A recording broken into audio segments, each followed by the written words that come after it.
Ladies and gentlemen, welcome to Bleakheaven. I'm your host, the Birdman. Today, I have back with me Mr. Stanley K. Bostwick. Hello again. And I have Jake Gilmore. Hey. Yeah, that's right. All right. You do 3D sculpting. How'd you get into 3D sculpting? Let's just start with the hard-hitting questions. I've loved art my whole life, right? When I was in high school, I had to fill an extra space in my schedule. So I took a sculpture class, even though I didn't want to. That kind of set me off on sculpting. And I did I did clay sculpture for a long time. A couple years after high school, I just saw somebody that had done digital sculpture on, I think it was Instagram. Thought that was pretty cool. So decided to try it out and taught myself how to do digital sculpture. Oh, that's way cool. A similar thing actually happened to me with writing. I got accidentally put in the honors writing or English class my senior year. And I got there and I was like, oh no, I got to get out of here as soon as I can. Because he was the teacher that everybody talked about. He was the horror story teacher. Oh, I see. They're like, oh, you're going to Gardner's class, huh? It's like in a horror movie when you're on your way somewhere and they're like, oh, going way out there, huh? Oh, yeah. Going past the dark hallway, huh? Yeah. Why? So I was going to change it. And then I went to that first class and I kind of fell in love with the stuff. We read Princess Bride originally. Nice. So it's a similar thing. I got accidentally put into a class and that really set me on to where I am now. I could not relate. I had PE classes. Sorry. I was not a very creative child. PE classes. Oh yeah, and those classes that coaches teach. Hey, they say, you know what a good life lesson is? Why don't you play some kickball and kick a ball and some dude in his face? That is a real character builder. It helps. It does. It made high school easier. That's for sure. So 3D sculpting, what have you made? Give me some example. I want to see some stuff. Come on. Obviously the people at home aren't going to see anything unless they check out your stuff. But sure. There'll be a link to your website in the description. But yeah, tell us a little bit more about your other sculpts. So, I mean, when I first started, I was really just doing whatever was interesting to me, right? I mean, when I did clay sculpture, it was pretty much just like dragons and superheroes and whatever things I thought was cool at the time and still do. But when I've got into digital sculpture, I started just kind of trying to do the same sort of things. And that quickly led to D&D. And I've always loved RPG games. I've played with my brothers since I was a little kid. You know, I'd seen some people that used minis on their maps. And I was like, hey, I could make that. As an artist, anytime I see something like that, instead of buying it, I'm like, I could probably just make that myself. Right? So I've just got one of my dragons. Oh, that's so cool. Oh, nice. Bookcase. Is that like a lightning breath there? Or? Yeah, it's a blue dragon from D&D. Cool. So it's got lightning. But it's actually one of the older sculpts that I did. I did that one, I think, in 2019. I'm a big fan of D&D. My wife, actually, you met Cassie. She's the one that got me into D&D. Funny enough, I didn't have any friends that played D&D until I met her. When I took that high school class, I was kind of taught a different version of sculpture than I'd ever heard of. And that's what led to me getting into it, was this high school teacher that had a different version of it. And that just basically led to I think this thing's cool and I want to make a physical representation of it, you know? Mm-hmm. It's there's just all sorts of stuff. We got a Darth Vader. This one's out of clay. Oh, wow. That I made a couple of years ago. It's basically just anything I thought was cool. It was just this crazy idea to me that I could make a real object that represented that thing. So what is the other version or this alternative version of or approach to sculpting? Sure. So the way they normally teach you, the first kind of thing they teach you in school is water-based clay, which is usually used for ceramics, like making mugs and bowls. And I was not into making mugs and bowls, right? You were into making Wonder Woman on a beachside. Right. Right. Yeah. And so there's just this other type of clay that's an oven baked clay, because also with the water based clay, you have to have a kiln. Mm-hmm. You have to have all these big facility kind of things to be able to use it. So it just wasn't accessible. But my high school teacher actually worked for Wizard of the Coast for a long time before he was a high school teacher. And so he knew of kind of these other things. And it's an oven baked clay. You can actually buy it at Walmart usually. So you build like a metal armature or like a skeleton out of metal. And it allows you to do these figures and these things that have like big, like outreaching arms and stuff. Whereas water-based clay, like it's really difficult to do that.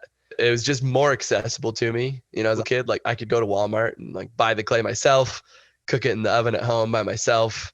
Didn't have to find somebody with a $30,000 kiln to cook my stuff. Brother, family member comes home, they smell the kitchen, they're like, ooh, what's cooking? You're like, oh, I'm cooking some sculptures in the oven. I think the first time that happened in the class, the teacher, we were halfway through our project. We were making human heads, and he had us make 2 little balls to take home and cook. The perfect eyes. school routine right there, you know, making nothing weird. So I took these little balls home, put them in the oven, and my brother was like, what are you cooking? I was like, I'm just cooking some eyeballs. I mean, that's way more than I did in high school for sure. Do you have to worry about air bubbles and stuff with this kind of clay? That's like the most frustrating part with ceramics for me, is like getting all the air out. No, you don't have to do that with these. Oh, that's great. That's just my problem with life, is just getting all the air out. Getting the air bubbles out, yeah. It's hard. I had a few students who blew up some sculptures with air bubbles. So it's a never-ending problem. And that ruins everybody else's sculptures too in there. Yeah, it can, yeah. I've done oil-based clay before, and I like that a lot better because you can leave it out. This is basically an oil-based clay, that oven-baked clay I was telling you. It's a special kind of oil-based clay that you cook in the oven, because most oil-based clays don't actually harden and cook out. They're used for casting. Not a great segue. I was going to say, speaking of casting, but casting has nothing to do with this. What has he made for Bleakhaven so far? So far, he's made the Bert the Mothman, and I don't know if he's started yet, but he's also working on a Skulloven figure. Okay. All right. Mm-hmm. So far, I have a Bert behind me if you want to see it. Yeah, I don't think Birdman's seen him yet. Yeah, he's really cool. He's got some really cool detailing. You got the death head on the back.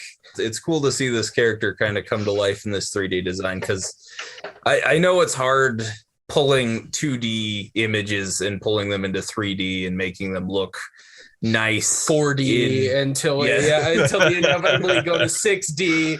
Well, what I mean is, like, a lot of times it doesn't translate like an actual figure from the comic book page, and I think you've done an amazing job of, you know, pulling them into the real world, so to speak. Yeah, it's a whole lot different than seeing stuff on the page than it is to seeing imagine it, you know, in real life or in a 3D, you know, sculpture. And that is really, you've really seen what it looks like on the comic book page, but like once you've seen like the ridges and everything in real life, and you've actually like thought, what would he look like in real life, which was really cool. Well, thanks. And I mean, I think that comes back to the same kind of realization I had when I got into sculpting. You know, it was that fascination of these ideas and things that you like becoming this real object, you know? And I think while some people may not realize that kind of thought process, but like the viewers, like they have that same kind of experience though, you know, of seeing this comic character from 2 dimensions come into 3D is such a cool thing. And it makes it more tangible. It makes it more real. And I think that's why I like it so much. And that's why like action figures obviously are a huge thing, is because you pull a little bit of that world into your own world when you do this sort of thing. And I think that's why I was so excited when I initially met you and realized we could, you know, do Bleakhaven stuff, is because it just makes it more real, you know. And I was excited to see some cool characters to make. I mean, some of the people I've worked with before, you know, it's been good, but like these are some of the cooler characters that I've done. I figure if you're doing like custom D&D stuff, you're probably doing like regular D&D characters, and those can get kind of, you know, run of the mill. Yeah, you see one D&D character, you see them all, right? You know, someone comes at you with an entirely different idea like Bleakhaven. I can imagine it'd probably be pretty cool. Gives you a little bit more idea for sure. That's why I was so sad I had to wait till November to work with you. Well, it was worth the wait, and I'm glad we can do. Good. I like the monsters more. I think we're definitely a monster-based company. And looking at your table, we've actually met at FanX this year. And just looking at your table, I could tell you liked the monsters more than you liked, the regular knights in shining armor kind of. Oh, yeah. Our knights in shining armor are monsters anyway, so. I hope you do more different characters than what we're used to seeing. Like, who doesn't like Skulloven or the Mothman? But it'd be cool to check out a different character, especially seeing it in a 3D design. Which character would you like to see, Birdman? Erwin Stickler's character. Erwin. I want to see That's what the suit one. I want to see what the suit looks like. I want to break away from the like. Don't get me wrong, I love monsters and stuff like that, but I'm anxious to see what his suit design is. His suit's gonna be really cool. He's got a little bit of a sort of an exoskeleton kind of suit. Not really meant for armor, more meant for enhancement kind of purposes. And he's got a mask helmet thing. It's sort of like our version of the Marvel, swoosh helmet. So it like sits on the back of his armor and then extends out and then comes together in pieces around his head. And he actually has his head shaved because he keeps getting his hair caught in the which is nothing you see in comic books, right? You gotta just morphs around them and it's perfectly fine every time. What about that dude who has the mullet in the back? He's got the party in the back, business in the front, and you gotta have it a little bit practical. It's true, right? And I mean, heck, even just wearing a face mask, like just having a little bit of a beard, that's like the worst. I can't imagine a full head helmet. That's not. You wouldn't even need a visit to see a barber at that point. It could just close all around and just trim your beard for you. Just has razors in between the connecting parts, just perfectly shaves everything, right? Perfect every time. Stylizes your hair every time. Yeah. I think one that I'm also excited for is Ratchet. He's our alien character. Yeah, Ratchet will be cool. It's going to be a fun figure. By the end of it, I'm going to make me a whole cathedral. He's going to build you a legion. And we'll have all of the Bleakhaven characters around the cathedral. And little did you know, he's just secretly doing voodoo in the back room, and he's just creating his own army of small soldiers. Yeah. Yeah. Getting those supercomputer chips to put in them. Yeah, really it's makes like you think. really makes you think about your role as the sculptor now, doesn't it? Yeah, it does. Tell us more about like what you thought about the designs, kind of what caught your eye initially. I mean, I think kind of like you said, like the uniqueness, right? Because I mean, like you said, we met at FanX, right, this last September. And I try to walk the halls at FanX every time I go to conventions like that. I try and walk around and just get a feel for who else is there and to get a feel for what other people are making, right? And it's a lot of the same stuff. Walking down the aisles, like, oh, cool. Like another Boba Fett. Cool. But like, I think you guys came up to me first, but when I walked over to your booth, I was like, oh, like this is actually something different. You had that big cutout of, I think Skulloven. Yeah, we had Skulloven and Bert the Mothman there. And Bert, yeah. Big old cutouts. Yeah, and just, it stood out to me at FanX, and of all the conventions I've gone to, really, of just the uniqueness of the characters. And also you guys were, first of all, friendly, which is not true about every vendor at FanX. No kidding. That is true. Yeah, you preach, man. And I'm sure that, there's nothing better than walking down and seeing something that isn't just the generic Marvel or DC or something. And then you see Bert the Mothman or you see Skulloven and you're like, okay. And like the designs themselves, like other than just the uniqueness, like that was the first thing, like the biggest thing probably is just how unique they were. But I've always been attracted to kind of that darker, grittier sort of look and feel, at least everything I've looked at.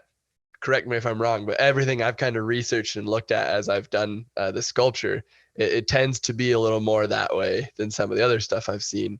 I mean, that's in the name is Bleakheaven. I kind of wanted to build it off that oxymoron of like, that's life. Right. Life is crap and good at the same time. You know what I mean? Like it's a mixture of things. It's kind of a combination of Lovecraftian horrors with more of the like classic superhero ideals. So it's like you take the hopefulness from the classic Superman coming in to save everybody, but they're facing things that are like hopeless, like those classic Lovecraftian monsters. I listened to just last night when I was working on one of my other sculptures.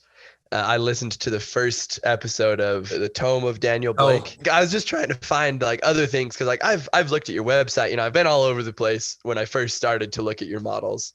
But then I found the podcast and I was listening to that, and like I feel like I don't know. It was just this gritty like realism though. It was good. I liked it a lot. I'm gonna be listening to more of it. I appreciate it. We love the feedback. I'm a big fan of the Tome of Daniel Blake just because it's kind of like, have you ever read Marvels? Like Alex Ross's Marvels. Yeah.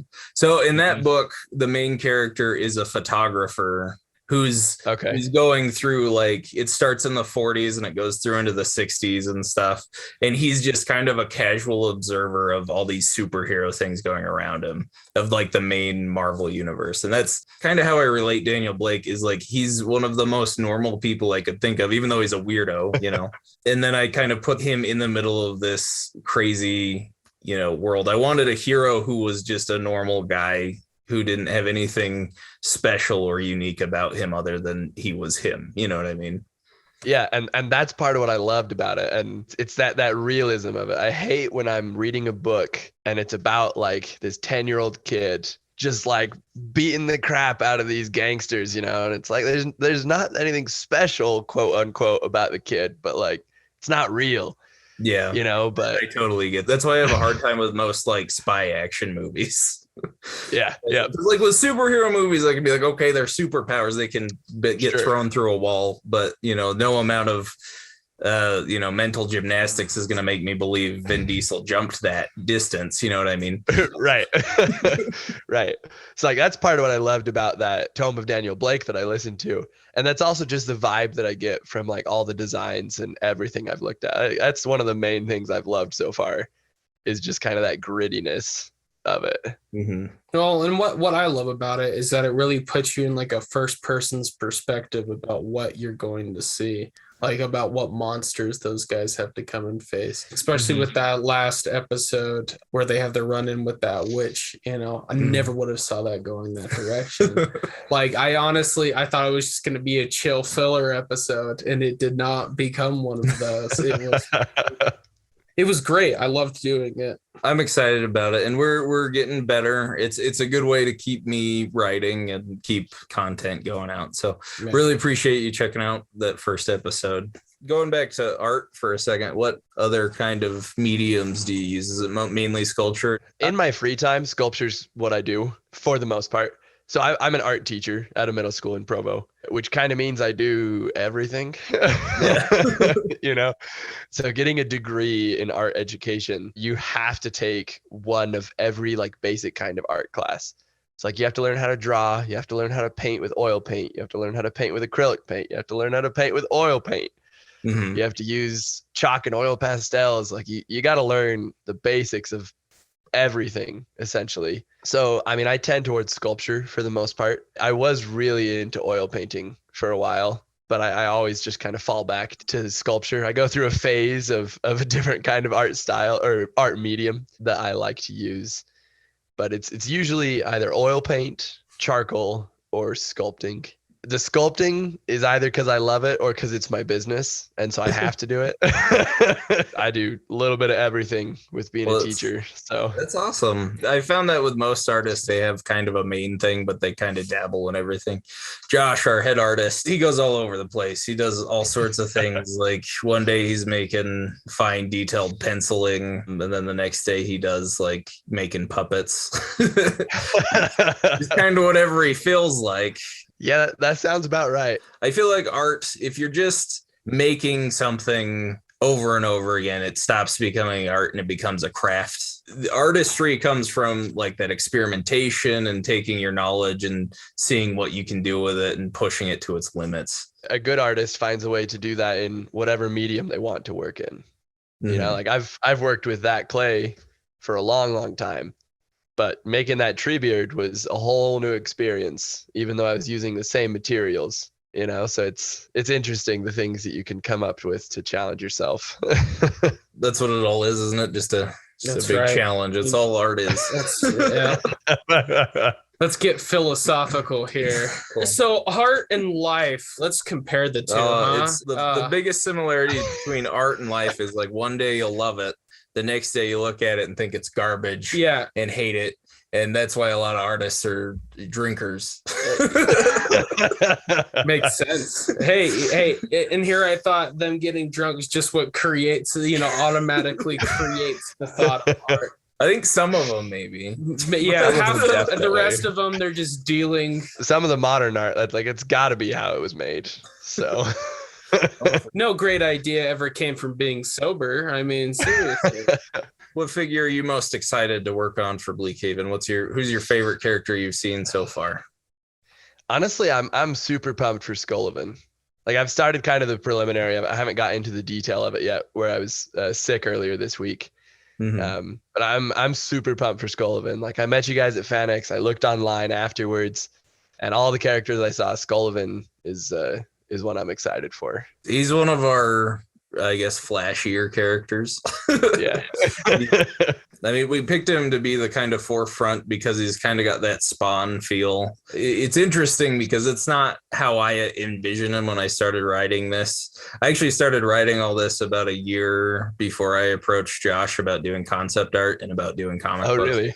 Yeah, so I initially envisioned him looking much more like Anti-Venom, less uniform, just kind of covered in this bone armor. And we were initially going to do a full bone armor. I don't know if it was because he wanted it to look better or if he was just lazy, but he wanted to cut back on the bone armor because he was worried about the detail of every single panel that he would have to do with them. So we're going to go with 30% lazy. Maybe 50% lazy. Okay, all right.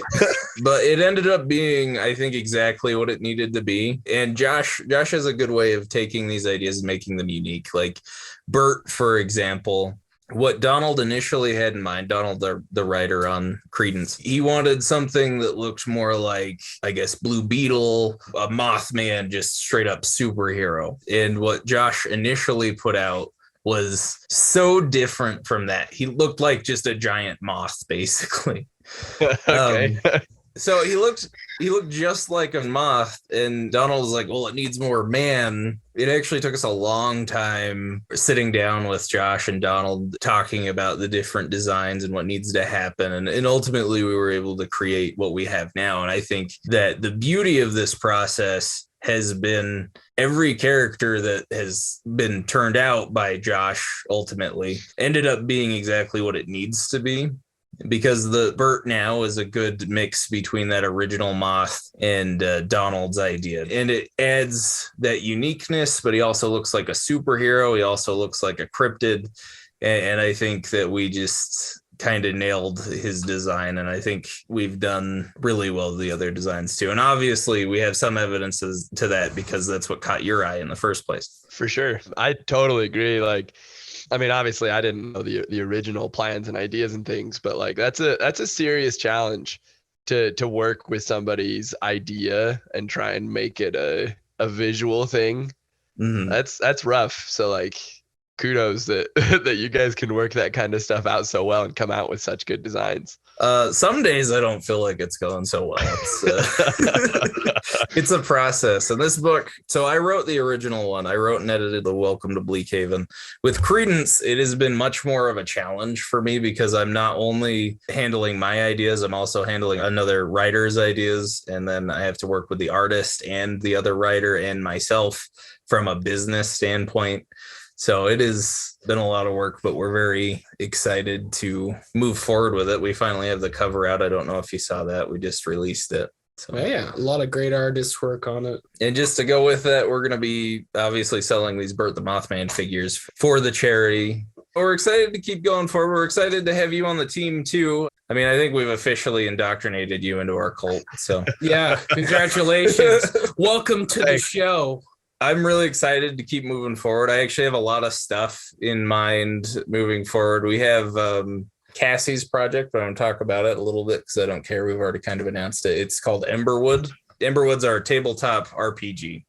So that takes place in the universe of Bleakhaven. It's called Bleakhaven Sister City, Amberwood. It's a unique story that's tied into other stories. We tried to make it separate enough from those stories so people can go in and feel like they're making an impact on the world. Amberwood would be the D&D campaign we've been playing. Birdman's actually been helping us test it. My character was not that great and well thought.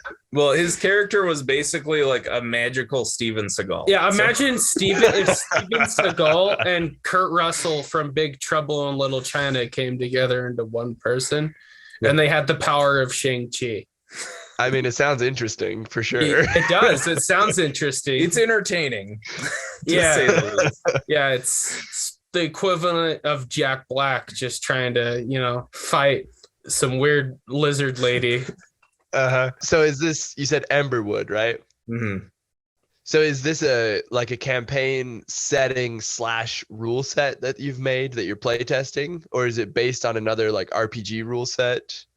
This is our own rule set and setting and everything. So we've kind of taken, sort of a D20 base system and adapting it. We're still changing it and doing it as we go. Initially, we're like, we homebrew crap all the time. We can make a campaign super easily, and that turned out to be false.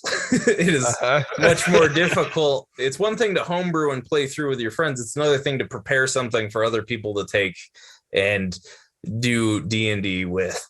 So we've been working on the rule set. We've been working on the setting. Here pretty soon, we're going to be releasing a beta test for a select amount of people. But basically, we've got character creation set up, the setting set up. We just did a test run recently with some friends. Birdman actually wasn't there, so you've been excluded from it. Yeah, it makes sense. Yeah, hey, but think on that one, you want to become a part of the inner circle there, man. Really makes you feel wanted, doesn't it? Oh yeah. Yeah. I have an alternative play style. It was an experimental kind of play style that actually went really well, so we'll probably be implementing it as a way to play. I bring it up because it ties back into D&D and stuff. There's a lot of potential for different monsters and stuff. If we really get off the ground, maybe we could do whole sets for Amberwood and stuff like that, because we have all sorts of monsters in there. Well, yeah, that sounds awesome. I love monsters. So the monster in Welcome to Bleakhaven number 3 is called Dollface. I'm not sure if you've seen that one yet, but the cover's out. I'm pretty sure I know what one you're talking about. Yeah. You can't miss it. I mean, Terrifying. It's at the corner of every ingredient for a nightmare, It came from this inherent fear of dolls, you know what I mean? And the black-eyed children. Mm-hmm. You got some weird nightmares, man. That's all I'm saying. I do. I have some crazy nightmares, and some of them are going to be Bleakhaven villains. So be good. Prepared. That's what happens when you tap into the Lovecraftian side of things. That's right. Absolutely. Bleakhaven really is just an excuse to mesh everything I like together, because it's horror, sci-fi, fantasy, all these different elements. It has been really fun over the course of, we started in 2017. Over the course of that time, just coming up with how all these things fit in the world together. The main 3 characters of the main story that we've already written and we're working on, they're an alien, an old man, and a 20-year-old girl. So regular Scooby-Doo cartoon. Yeah. It's Mike Tyson Mysteries. Joke's on you. And one of the things I love about it is Irwin, who we've brought up a few times. This story is an old man Logan version for Irwin. So it's old man Irwin in this story because he's a character that's lived through World War II and on. His main stories have taken place in the 40s and 50s and 60s and 70s. And now he finds himself in Bleakhaven where he's, old man Irwin trying to figure everything out. He's seen weird stuff throughout his life, but he's never seen an alien or demon monsters. I can't wait for the inevitable concept art when we see Erwin Stickler dressed up as Christopher Lloyd in Back to the Future. I'm excited to delve deeper into Bleakhaven and keep listening and reading and sculpting, and I'm just excited to see more of what you guys got. Oh, we appreciate it, and you are welcome to join a test campaign one of these days as well. That'd be fun. Yeah, all proceeds go to our secret space mission fund, where we take underprivileged actors like William Shatner, and we take them to the Underprivileged actors. Well, we really appreciate you coming on, and thanks for having me. Talking. Yeah, make another appearance sometime soon, will you? Heck yeah. All right. Yeah, keep Birdman on the path here. Yeah, on the straight and narrow. That'll never happen.